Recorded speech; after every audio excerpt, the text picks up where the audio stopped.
সত্য ঘটনা অবলম্বনে সিনেমা ও ওয়েব ফিল্ম নির্মাণে পরিচালক রায়হান রাফি বরাবরই আলোচনায় থাকেন। সামাজিক বাস্তবতা, অপরাধ ও অমীমাংসিত ঘটনাকে পর্দায় তুলে ধরার সাহসী প্রয়াসের জন্য তিনি দর্শক মহলে আলাদা পরিচিতি গড়ে তুলেছেন। এর আগেও বাস্তব ঘটনা অবলম্বনে নির্মিত তার একাধিক কাজ ব্যাপক আলোড়ন সৃষ্টি করেছে।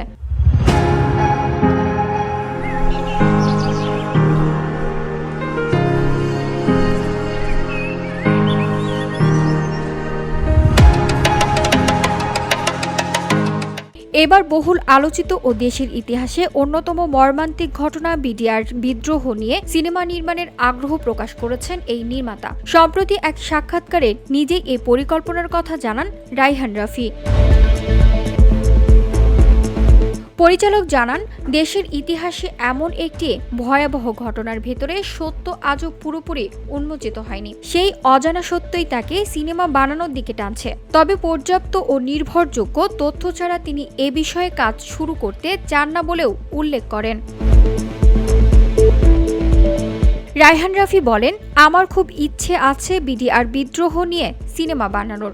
এতজন সেনা কর্মকর্তাকে হত্যা করা হলো, একের পর এক মরদেহ উদ্ধার হলো, গণকবর দেয়া হলো।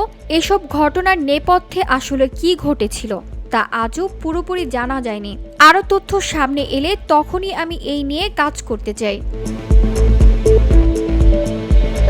রায়হান রাফির এই আগ্রহ নতুন করে আলোচনায় এসেছে। বিডিআর বিদ্রোহের অজানা অধ্যায় কি এবার সিনেমার পর্দায় উঠে আসবে? VOD Bangla news desk.